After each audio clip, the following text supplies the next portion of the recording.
Donc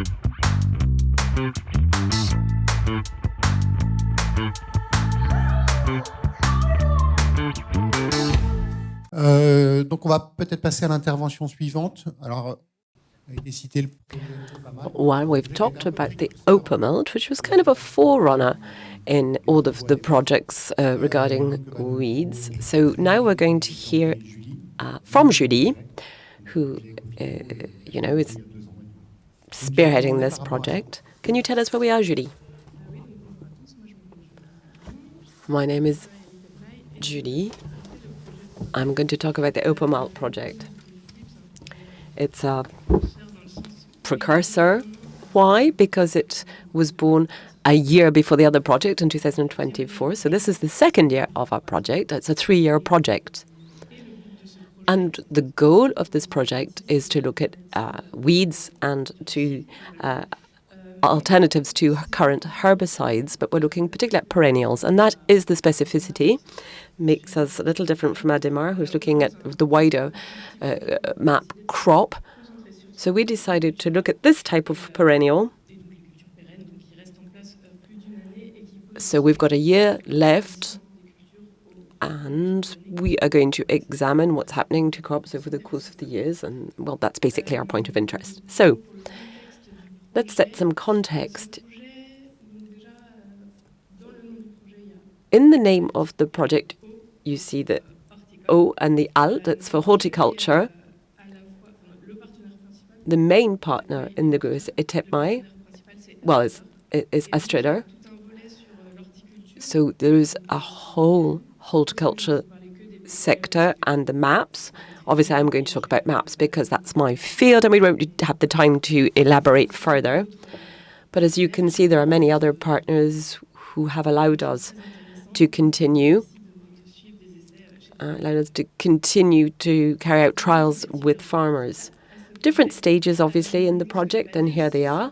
What I didn't mention, and I think it's particular to this project, we're in co-design, joint design. The first step then was to build groups of different stakeholders within the branch who feel concerned by this issue. So you've got producers, you have industrial players, you have consultants and technical institutes, much like ourselves. We have 2 geographical groups as well, one in the northwest of France, pretty much around here, Chamomile, because this is our base, and one in the southeast, around the Southwest Station. And these are the 2 major production zones for maps. And they're actually the zones where we're used to working as well. Now, once those groups were constructed, we tried to find 2 days with each group in order to work together and to design together, looking at crop management projects on the basis of what the producers wanted to work. And this allowed us to look at new plans using innovative techniques, a group of techniques actually for each management plan. And the idea then, of course, was to test these projects in the station and also out with the producers. 4 trials were done in an experimental station, 2 in the north, 2 in the south. And producer trials are beginning to be put in place. This is slightly more time-consuming, but we are beginning to see some of them find the light of day. And what I didn't mention was that we had to really concentrate on some particular crops.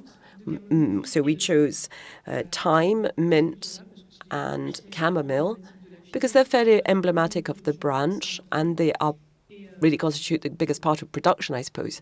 So that's why we chose them. The third stage, then, and this is underway, we'll have to assess this crop system from a technical perspective, looking at the facility or the problems linked to each technique, and also looking at the economic side of things, because if there is a cost and there's also time spent on a technical process,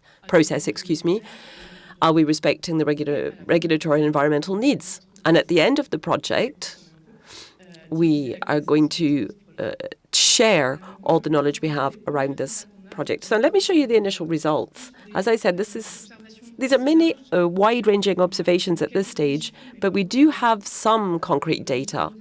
Not much, but some, and it gives us an idea of what's happening.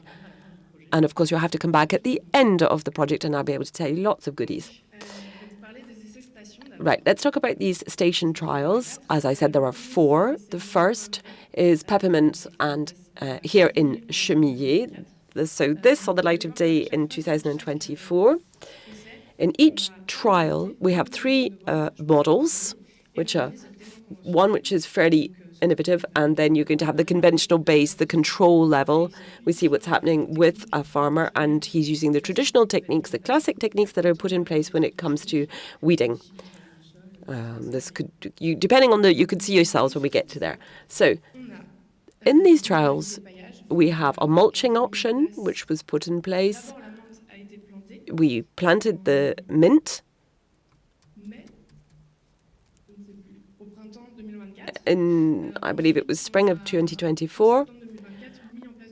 Then we had miscanthus mulching on top of the crop, including the mint. The mint had taken very well, and continued to grow. This parcel remained very clear. The miscanthus didn't degrade. We saw that there was less growth after the last harvest, plus there was sorrel, plus there was mildew, excuse me. And in spring of this year, we were able to measure the chlorophyll in the leaves to see how they were doing. And we can see if a crop is greener or not. We're going to get figures from this SPAT tool. And in the spring of 2025, we didn't see any real differences. But we think that the less growth after the last harvest must be due to a lack of fertilization. So we're going to obviously have to think about how we can put in place better fertilization to offset that. And we will have figures, and we'll be able to compare that at the end of the trial. The second model was this underground clover. This is a clover that can be a cover crop, but it's very, very small, and it develops over the periods where the crop is going to have less need of room and of nutrients. So in autumn and winter. So it's going to be very present during those seasons, and it's going to disappear at the other seasons, burying its seeds, and this automatically regerminates every year. So it's quite an interesting cover crop without much competition. The clover then was sown after the first harvest. We saw quite a nice rise with the clover. Particularly, however, we saw there was some paturan and some sorrel. So we had the 2 parcels, one that was mown, and we mowed the lawn there, and so to speak, and one that wasn't. And what did we see? We saw more manual weeding in this model than in the others. With the baseline control, we saw that there were a great many weeds present, but in spite of that, the actual mint grew better. The second trial was then the Roman chamomile here in 𝗶𝘂𝗶𝗶. Here, what did we do? Well, we had a sort of a quartered, for want of a better expression, model where we had different parcels cut into 4. We had classic hoeing of 70 by 70 plantations and very clean parcels. The chamomile was very well developed. This is interesting because chamomile tends to spread, and you would have then seeds in the middle of the chamomile. But here, given the soil work, it was constrained to stay in the middle and covered the soil very well, and was actually quite competition for the weeds. And visually, I think you can see it in the top picture. Then we have the evolutive model. Here we had mulching, but we had a film of geohemp, and we could see that began to degrade. But but we decided to keep it as long as it was clean, respectable, and it was supposed to last about 7 months. It's been there for 2 years and it's still there, so that's good. So it's beginning to break down very slowly, and perhaps for the last year, we might go towards another technique in order to test something else.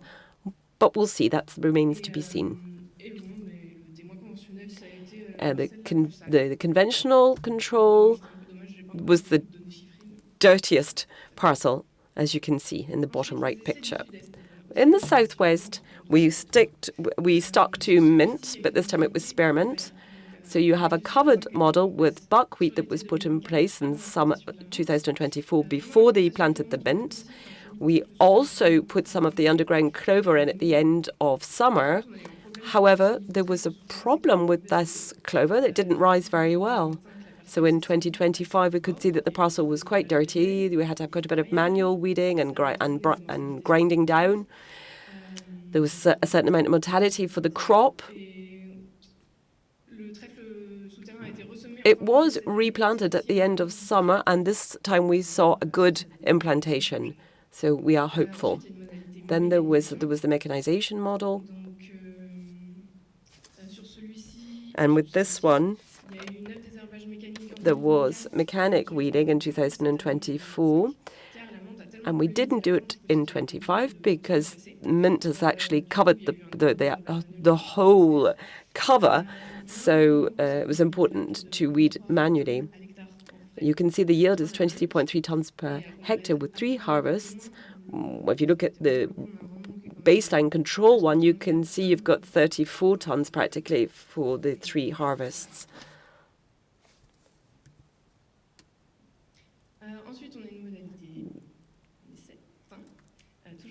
Well, now here we're working with thyme, still in the same area. In this trial, we had a lot of little producers as well as large producers in the group, and they decided to have 2 different models.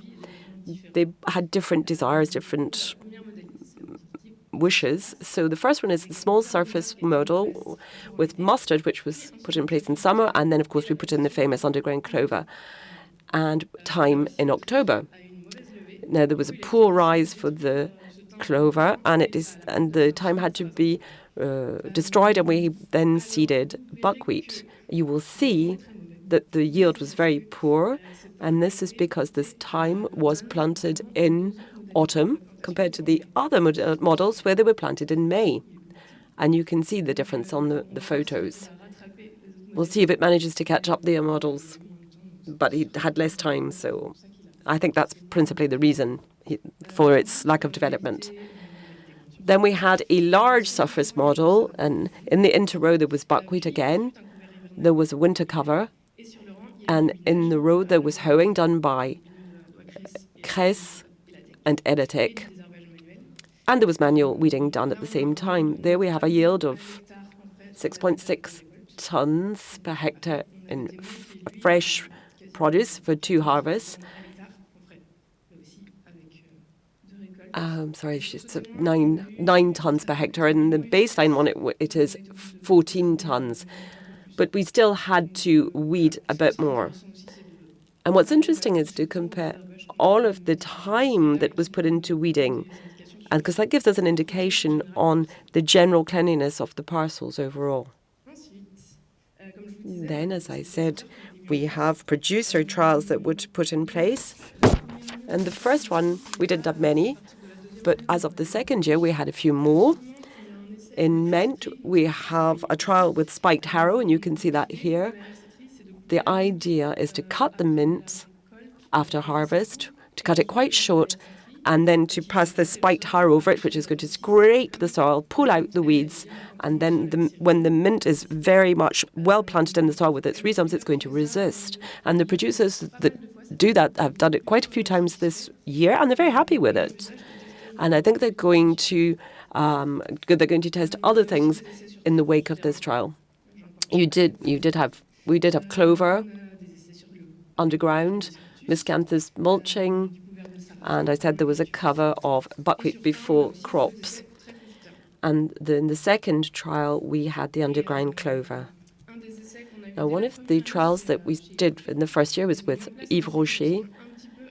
So they put in trials which resemble what we've done here in 𝗝𝗂𝗶𝗲 with the miscanthus mulching, the clover, the underground clover, and a base control which corresponds to their classic practice. They use chemicals, and what we can see here is that there is a winter cover that's been put in place. I don't want to dwell on this picture, but it's very interesting. And finally, to conclude, this is the program for what's next. We're going to continue in 2026. We're going to continue what's happening in the station and with the producers, bearing in mind that we're going to have days, we have it every year, where we have workshops working with our different stakeholders in order to give some feedback on what's been happening, give a summary of what's been done and what we're going to put in place during the course of the following year, whether we're going to adapt trials or make decisions together, etc. So that's to be done. And we have visits in the pipeline. We like to get the group together and go and visit and see what's happening within the group, and why not with other producers as well. And we are not close to the idea of welcoming new producers into the group. So if this is of any interest to you, or if you want to carry out trials, don't hesitate to get in touch with us. This is a 3-year project, so it's going to come to an end at the end of 2026. It's quite short, so we think we're going to extend it by 6 months, and then we're also going to ensure that the actions that have begun to be put in place in this project be continued within the 𝗶𝘂𝗶𝗏 project, because it's similar, and we're working on perennials, so it's interesting to be able to follow them as long as possible. Thank you very much. Merci beaucoup, Julie.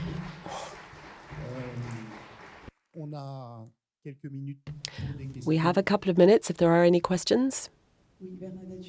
Bernadette Juliet from l'INRAE. I'm president of the Scientific Council in iteipmai. I have a question for the trials you do at the different stations. What are the experimental projects in place? Do you have results? And what are the criteria that you use in order to measure the effects of the different treatments? And how do you quantify them? Do you give them scores? Do you take measurements with regards to the weeds? Weed identification. How do you quantify it? What criteria are used, including, time at work and the time that you've taken for the robot to do the work, etc. With regards to the statistics, we're looking at very comprehensive management, so it's difficult to have repetitions. We hadn't forecast to give any statistics at the end. It's going to be too complicated. However, we do have parcels which are fairly large, where we can really observe what's happening. We are also using producer trials, rely on them. It's not repetitions, but it allows us to see the techniques and how they're used in different contexts, and see how the producers really take hold of them, take stock of them, and use them. For scoring, for rating, well, I talked about the time at work that we do measure, but we're also going to assess the economic cost, obviously. That's not been done yet, but we will be doing it. We also look at growth measurements, weed recovering. We look at when the parcels are clean and how long it takes for them to be recovered. If we have harvest, well, we weigh them. That allows us to measure the initial yield. And have I forgotten something? When the weed recovering, we take a bit from each weed to see which the predominant weeds are. I think that's everything. For the 𝗏𝗏, this is what we're doing. We have a working group that's working current protocols. So we presented all of the scores that were possible, all of the ratings that are possible, and we're thinking with our stakeholders, depending on the trials, or depending on the results of the trials, what we'd like to do, what would be more relevant in terms of working results from our side. With regards repetition, for the first trials, as we were working more in a screening mode, we're going to change that. In the future, we're going to be working with more robust statistics. At the moment, we're really taking our first steps. Nicolas Jacquet. I wanted to share my poor experience of crop cover. We planted on a geotextile. With interrow, we put in clover. The idea was to maintain clover and to be able to use our lawnmower. It was very pretty at the beginning, but we got small field mice which proliferated, and of course they ate all of the clover, the roots of the clover, and after they destroyed that, well, they started on the roots of the crop. So quickly we had to get the geotextile out, work the soil as quickly as possible to chase the field mice. So sometimes, be careful with geotextiles. You can have some very ugly surprises. Thank you for this presentation. I find it really interesting. It's a challenge. I have colleagues working in the vines, and they have the same problems. I'd like to talk about something that was discussed earlier. This is like nitrogen-based nutrients, and it's important to consider that in the trials. You have to follow the soil temperature, looking at organic mulch. Sometimes it's very thick, and there's a microclimate that is disturbed then compared to a traditional way of doing things. And you have to really follow soil humidity as well. I think all of this is interesting. It's important to do that. I have a question for parasites. I'm thinking of the really small parasites that are in the organic mulch or in the plants. These are obviously a refuge for all these tiny, tiny pests. I imagine you've thought about that, though. With the pests, there is no rating forecast, no evaluation, I suppose. We can, if they are seen, then if we can see any pests, then that's something that will be included. They will be mentioned, of course. A last question, please. Or two last questions.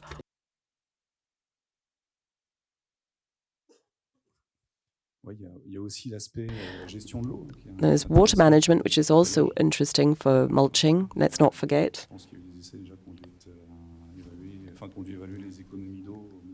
There have been trials done to try and assess the water.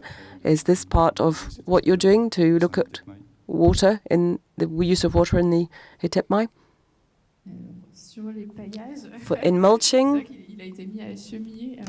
I don't know if it's possible in the station, given the experimental nature. We'd have to ask that question. And we have to ask our colleagues. I don't know if they have any answers. Perhaps it's more complicated from a technical perspective. In 𝗶𝘁𝗶𝗶, in any case. I believe I heard that it was doable, but it's not actually forecast, not within the project.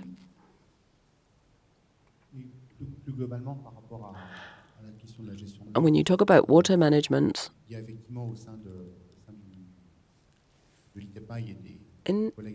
we have colleagues in the iteipmai who talked about imagining management which allows us to limit water loss, and there's a great deal of work that has been carried out on that. Currently, we're taking more of an observatory role rather than measuring, but we have to take these measures and able to quantify the impact of agronomic practices on water management at parcel level and at plant level. Work exists, studies exist, much as we saw yesterday. I think there was a lavender program where there was some work done on water management, but we're beginning now to see tools come to the light of day, and that we can equip a parcel with these tools to measure water management. We haven't done it yet, but that's part of our food for thought for the future. Let's go further and let's really measure the impact of our practices on the soil and on the plants. When you're talking about deep roots for liseron, what is the solution for mulching? Because here you're going to really be at the limit of mulching because you have these very, very deep roots. What kind of solutions have you come up with? Alors, l'idée de ce qu'on a rapidement évoqué, mais du coup, on a fait une formation sur la reconnaissance un peu plus spécifique. So we've been looking at very specific recognition of weeds. So this could be a case of identifying, which weed is going to push to grow more specifically in one area. But currently, I don't have the answer, I'm afraid. When it comes to miscanthus mulch, we haven't really had this problem. I mean, that doesn't mean it's not a problem elsewhere, of course not, but we haven't had that problem. But of course, this all depends on the parcel and your plants and your crop cover. So please come to the joint design workshops, and that way you can see if it works at home, and you can let us know, because information is useful. With that invitation then, we're going to close this first part of today's presentations. Thank you again to you all.